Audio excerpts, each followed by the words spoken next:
반갑습니다. 대기업 시청자 여러분들 그리고 대성미생물 주주님들, 이 대성미생물 같은 경우 현재 제2의 코로나 부류독감 문제가 지속적으로 부각이 되면서 현재 주가의 흐름도 굉장히 좀 모멘텀을 받고 상승 보여주고 있습니다.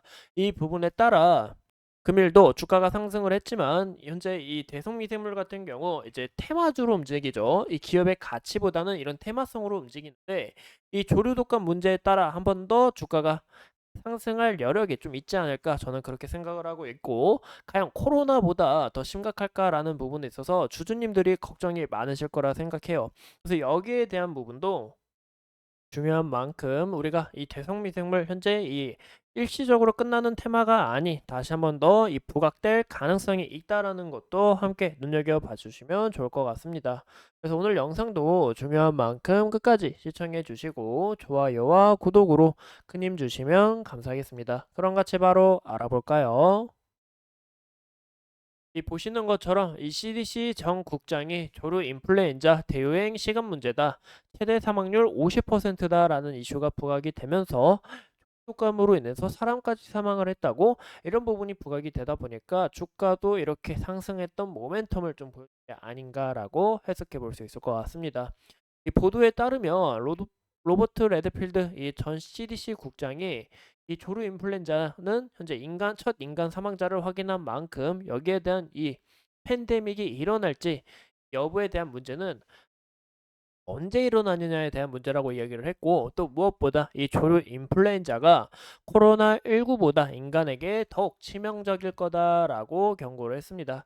그만큼 여기에 대한 이 심각성이 굉장히 크게 부각됐다라는 것을 참고해 주시면 좋을 것 같고, 이 사망률이 25에서 50% 사이 정도 될 거다라고 이야기가 나오는 만큼 사망률도 굉장히 높고 코로나에 비해 사망률도 높은 만큼 좀 우리가 지속적인 이 관찰이 되지 않을까, 또 여기에 대한 이슈가 부각되지 않을까라는 것도 확인해 볼 수 있겠죠.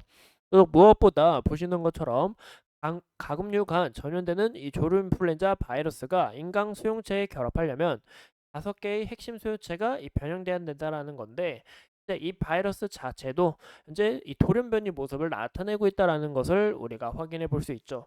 여기에 대한 문제를 어떻게 우리가 알 수 있냐면, 이제 닭이라고 한번 예시를 들어볼게요. 이제 조류니까 이제 닭에서 닭끼리, 원래 조류끼리 이 바이러스가 옮겨 다녔습니다. 하지만 이제 이 부분뿐만이 아니라 예를 들어서 이제 가축으로 옮기고, 또 이제 소가 우리 인간하고도 접촉도 많고 또 우리가 우유도 이렇게 막 짜잖아요. 그만큼 이 소에서 사람한테 가고 이렇게 전면성이 지속적으로 확대가 되고 있고, 이 돌연변이를 통해서 사람도 사망하고 지속적으로 좀 이슈가 부각되고 있다라는 것을 한눈에 알 수 있을 것 같아요. 그래서 여기에 대한 이야기를 좀 더 풀어보자면, 코로나 재앙 또 오나 사망률 최대 50%, 조류 인플루엔자 이제 대유행 경고에 대한 부분이 부각이 됐고, 또 지난 4월 멕시코 병원에서 사망한 59세 남성이 조류 인플루엔자의 바이러스에 감염됐다라는 부분에 있어서 당일 사망했다라는 부분을 우리가 확인해 볼 수 있습니다. 그만큼 여기에 대한 문제가 일시적으로 끝나는 게 아니라 지속적으로 또 나올 가능성이 열려 있다라고 해석할 것 같아요. 여기에 대한 문제를 우리가 함께 확인을 해 봤고, 무엇보다 이 이슈가 하나로 끝나는 게 아니라 이렇게 여러 가지 이슈가 나왔다는 것을 우리가 확인해 볼 수 있습니다. 그만큼 다시 한번 더 부각될 가능성도 없지 않아 있다. 그리고 제가 저번 시간에 말씀드린 부분은 이제 일주일 전에 제가 좀 이야기를 계속 드렸죠. 여기에 대한 사망자가 확인이 됐고, 여기서 추가적으로 매집을 하다가 다시 한번 더 과거의 모습처럼 상승할 가능성이 있다라고 이야기를 드렸죠.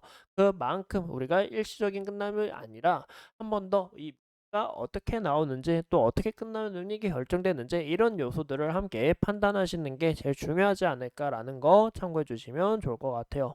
여기에 대한 내용 추가적으로 우리가 함께 보셨을 때, 현재 차트에서도 이렇게 일시적으로 주가가 상승을 했지만 결국에 윗꼬리를 강하게 달고 주가가 마감했다라는 것을 우리가 확인해 볼 수 있습니다. 그래서 여기에 대한 부분을 이제 우리가 차트로 좀 크게 봤을 때 이 매물대가 상당히 두터운 것을 우리가 확인해 볼 수 있습니다. 그래서 이 구간에 매물대가 많이 있는 만큼 어느 정도 좀 소화의 길이 있다라고 보시면 될 것 같고, 이 구간은 매집 구간과 어느 정도 물량을 소화했지만 금일도 이 물량을 어느 정도 좀 일시적으로 소화했다라고 확인해 볼 수 있을 것 같습니다. 무엇보다 금일 거래량도 어느 정도 터져 주었고 다시 한 번 더 이슈가 부각이 된다면은 주가도 또 좋은 움직임을 나타낼 가능성이 있지 않을까라는 것도 해석해 볼 수 있을 것 같아요. 그래서 여기에 대한 이슈를 우리가 좀 더 크게 눈여겨봤을 때 이제 앞으로의 움직임에서 이 방향성이 좀 정해지지 않을까 싶은데요.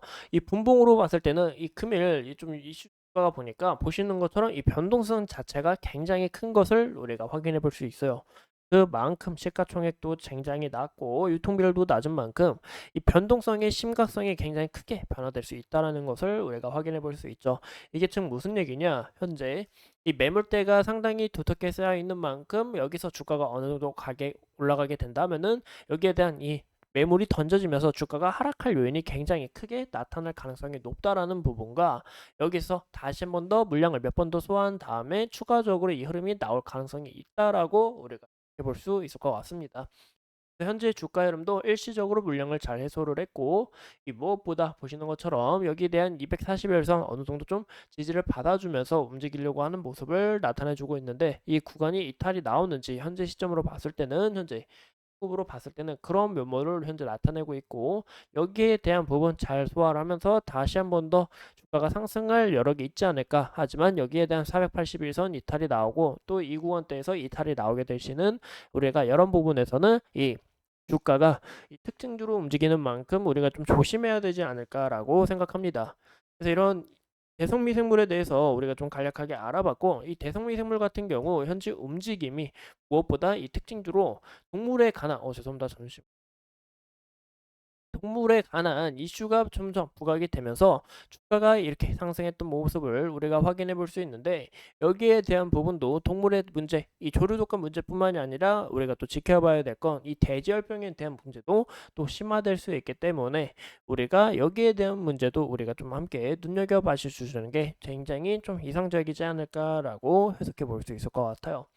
그래서 이렇게 대성미생물에 대해서 간략하게 알아봤고 앞으로 추가적인 이슈 여러분들과 함께 하면서 끝까지 함께 하도록 하겠습니다. 오늘도 소중한 시간 내서 영상 시청해 주신 점 다시 한번 더 진심으로 감사드립니다.